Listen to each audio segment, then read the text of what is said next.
Everybody has problems. Life and problems come hand in hand. The most fundamental are survival and health problems.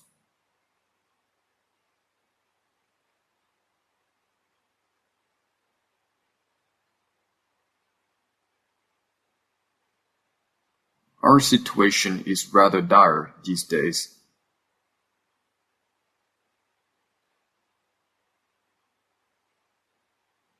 Many people are suffering and struggling, and businesses can't operate properly.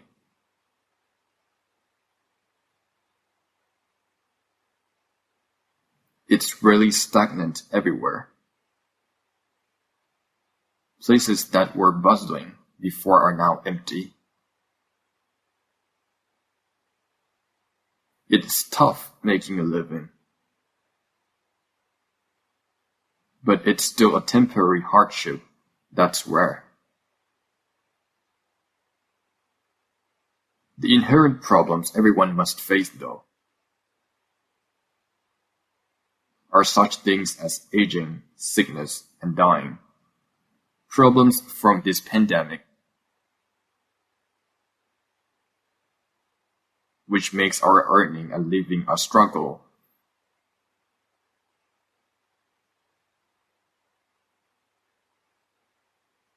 Is a rare occurrence. Even sufferings like getting our heart broken,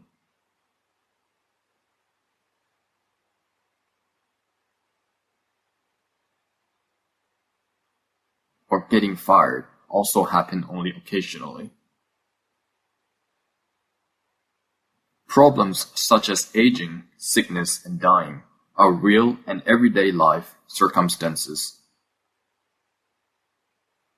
Other type of problems are those inside ourselves, with our aggregates.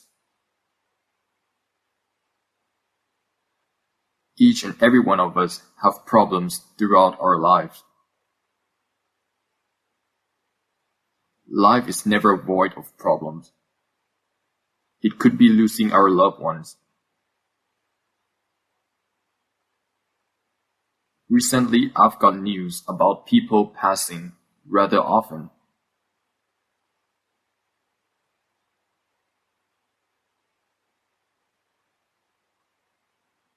But from other illnesses, not COVID.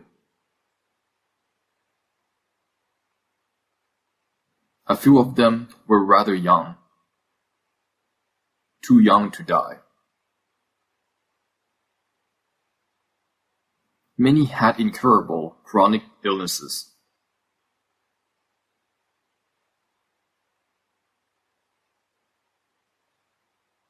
Looking around, people in this world have so many problems, full of suffering. Problems and suffering aren't the same, however. Life is never free of problems. Some people have not having anything to eat problems, while some people have not knowing what to eat problems. Having too many choices is problematic, apparently. Life and problems come in pairs. However, for the Buddha's students, life with problems but not suffering is possible and achievable. Presently, the Buddha's teaching is truly helpful for people that are facing hardships in their life. Taking a good look, whether it's a problem with our body or with our emotions and thoughts.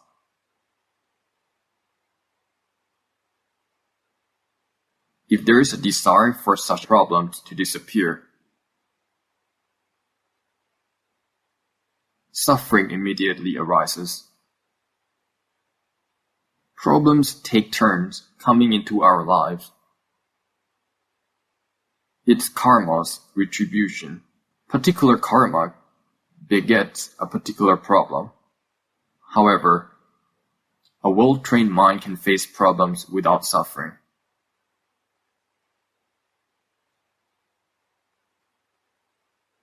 This is where the Buddha's teaching comes to our aid.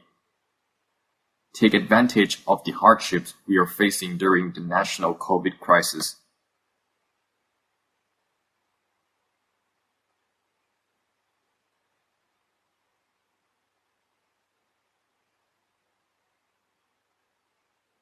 To develop our mind.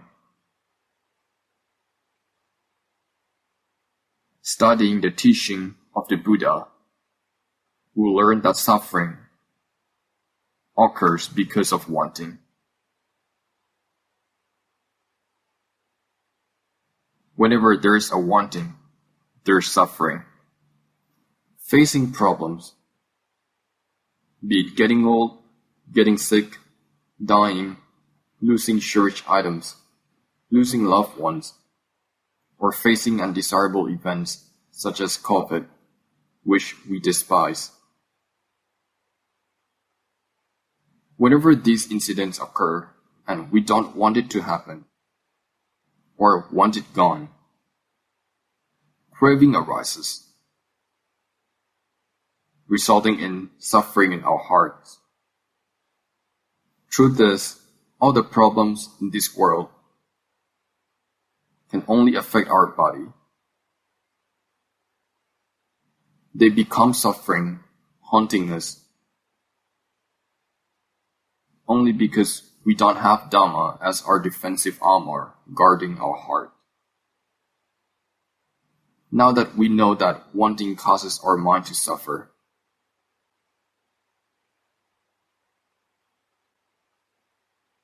then to be free from suffering, we must detach ourselves from craving.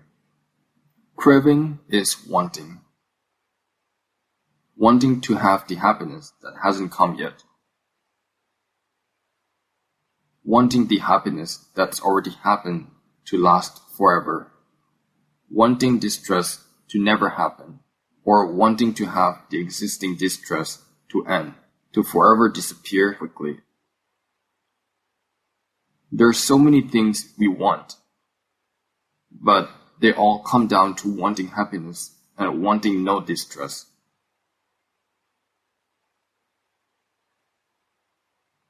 Can we prohibit wanting? We can't prevent the mind from having it. We can, however, study it deeper, and we'll see that wanting happens because of ignorance. It's about not seeing the truth of life, of this world. The so-called world is our own body and mind, the manifestation of various physical and mental faculties, coming together and becoming the world.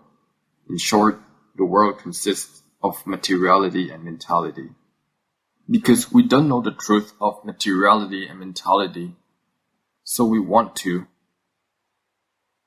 both of them to only have happiness and be free from any distress. Whenever wanting arises, the mind feels stress. See for yourself whether this is true. See, whenever we want something, is our heart happy, or do we feel stress? People without sufficient mindfulness, concentration, and wisdom will not detect the distress when a want arises. They only feel it when they're not gratified. But this is already too far to realize. In fact, as soon as a want arises, the mind already becomes distressed. Suffering immediately arises regardless of indulgence. If we successfully satiate these wants, the satisfaction might last for a while. At that point, when we want something, the suffering has already happened. So we buy a lottery and await the draw result. That moment while waiting and wanting to win, suffering arises in that moment. If we actually win, then we won't see suffering because happiness overwhelms our mind. That happiness lasts momentarily though, and then the next suffering will replace it. If we lose, we whine and mope. Just observe the lottery day.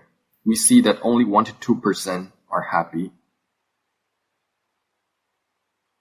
The rest are those who complain about not having enough to get by. Because, well, they spend all their savings on the lottery. It's because of wanting, especially the unfulfilled one, makes the suffering even worse. Besides, suffering already happens at the point of wanting. What if it is fulfilled? We'll feel satisfied for a while. That's the reward for Mara to lure us. Whenever we satiate our wants, Mara will throw us a little happiness.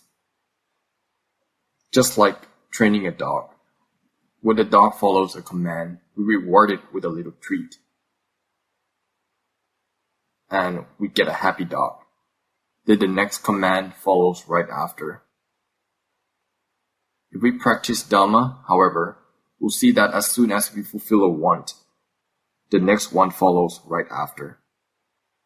Craving is that mysterious taskmaster,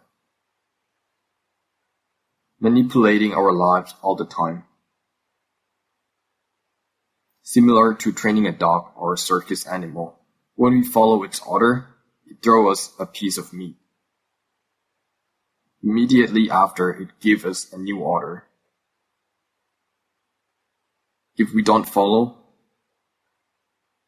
it punishes us. Whenever we cannot fulfill our craving, we suffer. The suffering is the punishment that craving gives us. Craving is the highly cunning slave master.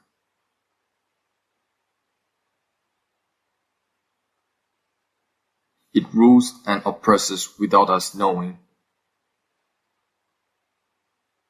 We don't realize that craving governs us, oppresses us.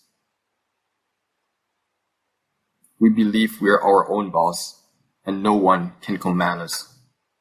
We are the boss, the best, the top. All the while, craving gives us orders, commanding us to carry out its task all the time. There are 6 classes of craving. For example, we want to see a pleasant image. We don't want to see an image. We want to get it. We want the pleasant image to last. Or we want the unpleasant image to disappear quickly, etc. These examples are of the first class of craving. Craving for forms, which can happen in 3 manners. First is craving a form, wanting to see a certain thing. Then there is wanting the pleasant form to last and wanting the unpleasant form to disappear. Say we see a person we hate, a rival. We want this person to disappear. We don't want to see them. The second class is craving for sound. Anyhow, there are 6 classes of craving in total. Craving for form, sound, smells, tastes, tactile sensations, and for mind objects that are pleasant. Craving arises when we make contact with a sense object. For instance, the eyes see a form and it's not to our liking, then the wanting for a preferred form arises. It's the same with wanting a pleasant sound or a nice aroma. This is called craving for sensual pleasures. When something pleasant occurs and we want it to last, this is called craving for existence. There is also making contact through our eyes, ears, nose, tongue, body, and mind, and getting unpleasant sight, sound, smell, taste, sensation, or emotion, and wanting it to disappear.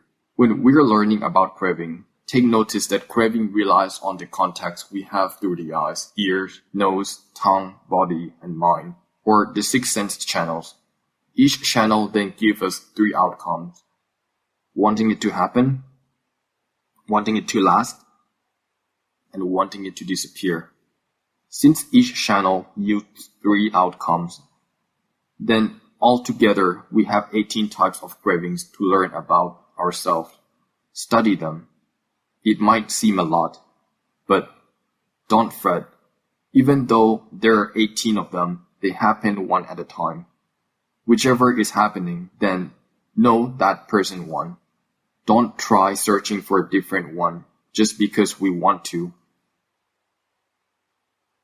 Whatever our eyes see, the ears hear, the nose smells, the tongue tastes, the body feels, or the mind thinks, we can't choose.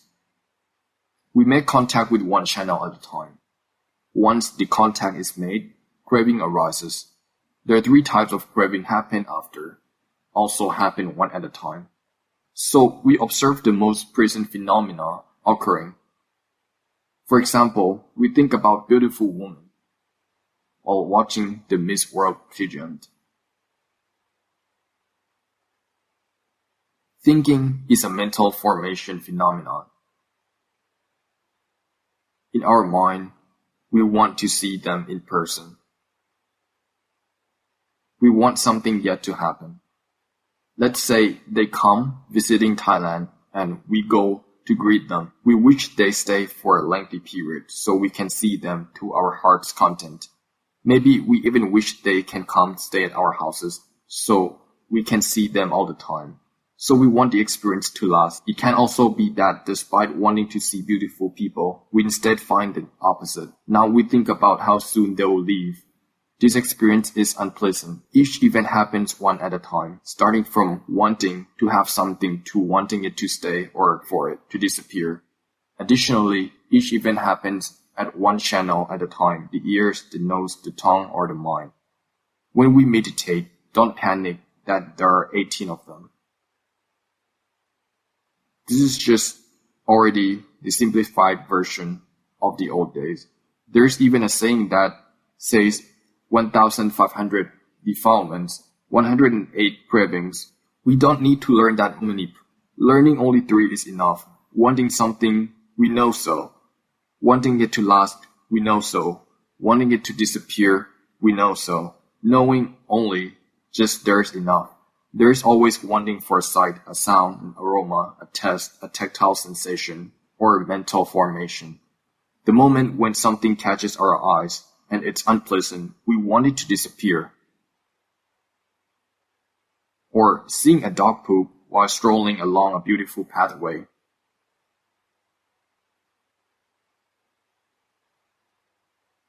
Discontent arises in our heart, but would the dog poop disappear only because we feel discontent? No, so our mind suffers for nothing. In short, we need to observe our mind. When craving arises, be aware.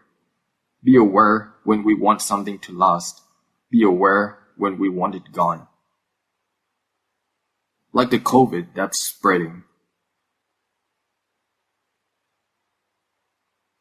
Do we want it to happen? No, we want it to disappear. Is it difficult to see in our heart at the moment that all we wanted to be gone once and for all?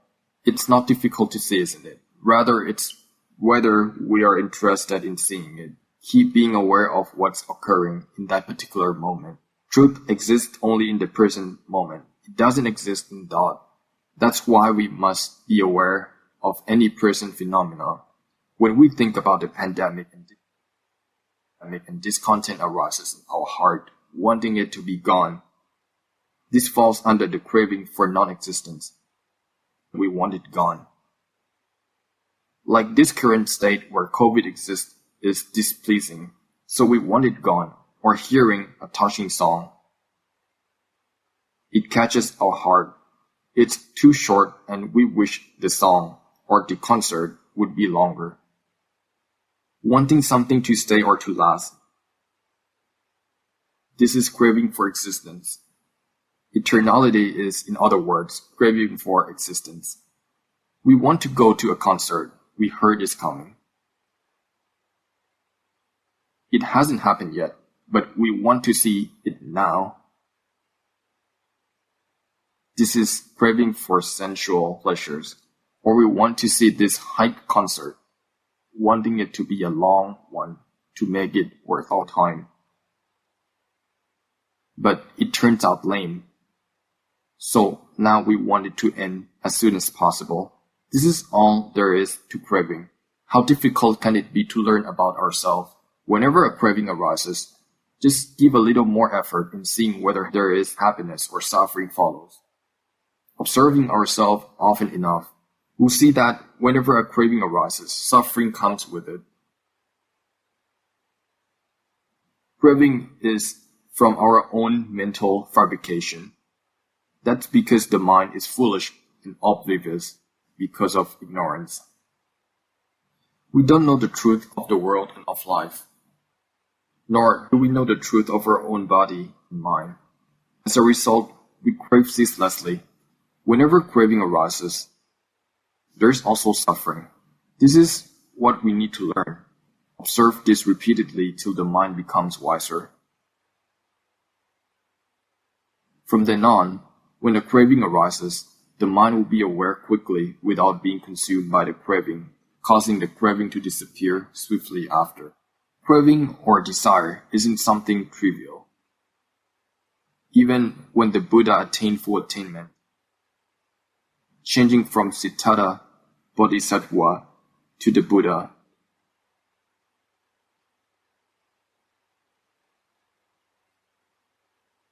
the first thing he said was, "Craving, you're the housemaker." The house means the state of existence. Craving causes these states of existence, of birth. He said, "I know you now.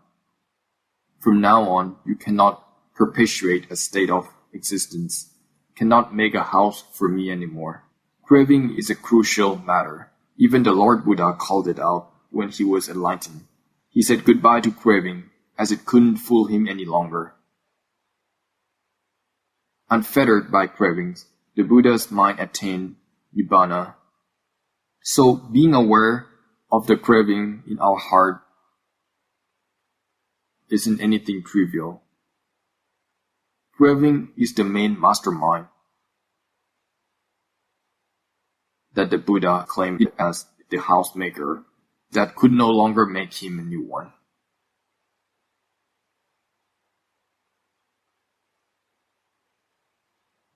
The old house, or his state of existence, was destroyed and abandoned as he achieved liberation from craving. As long as we still cannot liberate ourselves from craving, suffering can always haunt us. Keep on observing. See when craving arises and results in suffering. See that craving exists because our mind is naive. Also notice that all the things we want are things that are not possible. If it's something positively possible, craving wouldn't arise, because we don't need to crave for it. Craving arises when there's something that cannot be possible. Is it possible not to age because we don't want to? A day born is already a day older. Is not getting sick possible? What about not dying? How about wanting to only get unpleasant form, sound, aroma, taste, sensation, or mental formation, or wanting those pleasant sense objects to stay forever? Can they? No, it's not possible to happen like that. Can we make unpleasant forms, sound, aroma, taste, sensation disappear? Like wanting COVID to just disappear from the earth right now. It's impossible. All in all, craving reflects naive, because it is for something that doesn't truly exist. If it already exists, we wouldn't want it. Say we successfully court a woman whom we marry and move in with. Now, do we still want to court her? Not really, right? It's kind of an already done deal. It becomes simply living together, and life becomes a routine. We're so immune to everything that we don't know when the wife changes her hairstyle. We simply don't notice it. Everything becomes inconspicuous when we accept the way things are around us. craving then doesn't arise. In short, we desire things that aren't there. When wanting things that do not exist, suffering is only bound to happen. Craving won't arise from things that already exist. Take the body as an example. What's the truth of the body? The fact that it's going to age, to get sick, and to die, that is the truth of the body. Once we realize this truth, then we want it to be forever young, to not become old, sick, nor dead. Because these cravings don't arise, we won't suffer because of them. We won't suffer when this body is actually aging, because it's not us that age, but the body does. That's how nature is. When we get sick, we won't suffer because it's the body that is sick, not us. When death arrives, it's the body that dies, not us. Everything is only natural because the body belongs to the world, not us. When the mind becomes wiser, realizing the truth of the body and the mind, craving won't arise. Craving only arises due to our ignorance of the truth. Without realizing the truth, we then want the non-existing. We want to be young forever, to be beautiful forever, or to be rich forever. The word forever doesn't exist in this world. Dhamma reflecting the world is called the 8 worldly conditions. To have profit at one point, only to lose at another. For instance, that's fortune. Then there's misfortune. People these days might ask what fortune is. It's actually gain and loss. They come in pairs. When there's gain, then there's also loss. We might earn a rank now, then we'll retire eventually. It's all about gain and loss, fame and defame, praise and blame. These conditions revolve around the world. There are no one who ever exists to only experience praise and not blame. Every single one does. It doesn't matter how good a person is. People can still gossip about them. Say we honorably uphold the precepts. People can always say that we're just pretending. And we are lying, deceiving others with the noble illusion. People always criticize. Let's pretend that we are gorgeous. People may still criticize that our left eye is larger than the right one. There's always gossip. Too good and they'll gossip. Too vile and they'll gossip. It's just how things are. Good people are a topic for gossip. Since it happened even to the Buddha himself, who are we to escape this? It's the Dhamma of the world. Fortune and misfortune, or gain and loss, are the pair. To have a rank or a high position in a company, it will disappear one day. Being a prime minister, one day only to lose it to the next.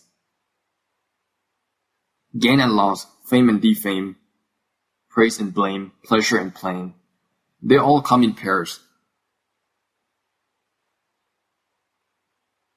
In short, the worldly conditions aren't a single fold.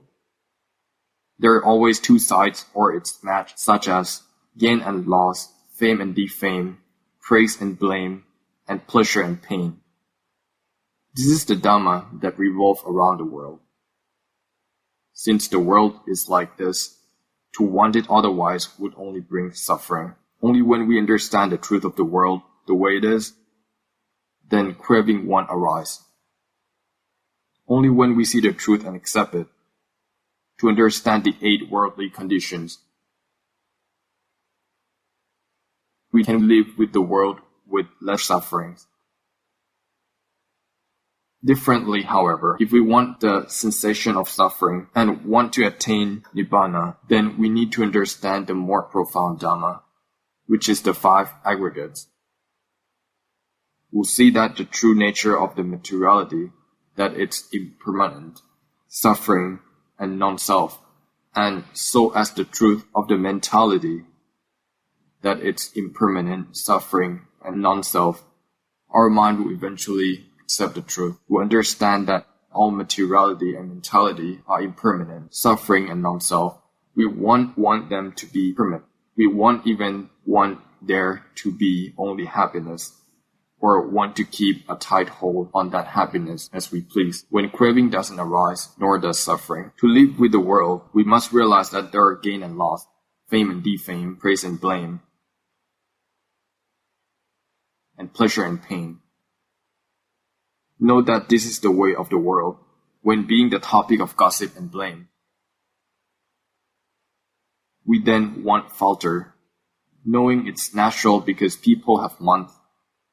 Well, if it's a slander, then we can still take them to court in obvious case of the government or prime minister who is always under fire. People can always find something false and complain regardless. People do give them praises, but only after the terms and the successor is worse. Only then that people reminisce, oh, I miss him. It was so much better when he was the prime minister. This is how the world is. Accepting this, we won't feel despondent from criticism or slander. We understand how the world works and won't despair because of it. We can make a living or work with fortitude and perseverance. Constant criticism and contempt do make some people despair. If we understand the world, we can live with it. Yet, if we understand materiality and mentality, we can liberate ourselves from the world. Dhamma has two tiers. One for living with the world to understand the truth of the world or the worldly condition. Another is Dhamma that transcends the world, which involves understanding the truth of materiality and mentality. Understanding this Dhamma liberates us from the world. Dhamma that transcends the world is called supra-mundane Dhamma. Not everyone can attain the supra-mundane Dhamma in this lifetime. It requires accumulation. Only those who accumulate enough can attain it in this lifetime. Most of us, however, are still very weak. So we must learn about this world, understand it, and the 8 worldly conditions. There is no escaping these conditions. Thus, we must live with them with understanding. Whatever happens, we don't rejoice nor reject it. These 8 worldly conditions consist of 4 opposite pairs, such as gain and loss, etc. If we understand the truth behind them, when there's gain, we won't become imprudent, since only the bad day we are going to lose. Easy comes, easy goes, especially these days where there is unusual ways of making a living, like investing and speculating stocks, which goes beyond me. And even more untraditional things like Bitcoin. I don't know what it is. We might get it the right time and gain, but when the falls come, it is disastrous. I'm from the old time, when there were only things like Ponzi schemes. Then the scheme broke down and they blamed the government for not taking care of it. How? They never told the government when they earned, didn't even pay taxes for it. Then they demanded government reimbursement when they lost. That's ridiculous. They only aim for personal gains. There are a lot of people like this still today. When it comes to taxes, they find every possible means to avoid. When they want something, they demand, make my tax money worth it, even though I really don't pay that much. If we understand that this is just how the world goes, how chaotic the world is, then it won't hurt us. When gaining, we won't lose our head because of it. Don't be imprudent. Don't live capriciously. Live a cautious life. We're in a downtime right now. Businesses like a spa place are ordered to close. Without operation, then there is loss. That's normal. There's always loss after gain. Understanding this, we can live in the world with little suffering. It's impossible to have no suffering at all, but with worldly Dhamma, we can live with it, with little suffering. On the other hand, understanding the truth of all the materiality and mentality can ultimately lead us to cessation of suffering. Suffering will then only occur in the body but cannot trouble the mind. So there are distinct tiers to Dhamma. One, the mundane or worldly state which lowers our suffering. Another is a supra-mundane state or Dhamma that liberates us from suffering. Most people still need to live in the world. So they need to learn about how the truth of 8 worldly conditions, observe and learn whether they're true, whether there's praise and gossip and so forth. See whether this opposite pair is naturally true. See whether life is happy at times and sad at another. Take a look around. Can we see anyone who is in distress forever? No. Take a cancer patient, for example. It's painful and he complains constantly. If his mindfulness is stronger, he'll see that it doesn't hurt at all. During the time that he doesn't pay attention to the pain because he has something else on his mind, even though the body is still hurting, he doesn't really feel it. You see, the physical pain also comes and goes alternatively. It's because the mind doesn't like it, and when the mind wants the pain to disappear, since the source of the pain still exists, the pain or the suffering consequently exists. Hence, such wanting is not too naive. Keep learning the truth of the 8 worldly conditions, and we'll live in the world with much less suffering. Learning and understanding the truth of this body and mind, and one day we'll attain the supra-mundane Dhamma, where the mind transcends suffering. Suffering can only happen to the body, but not reach the mind. That's it for today.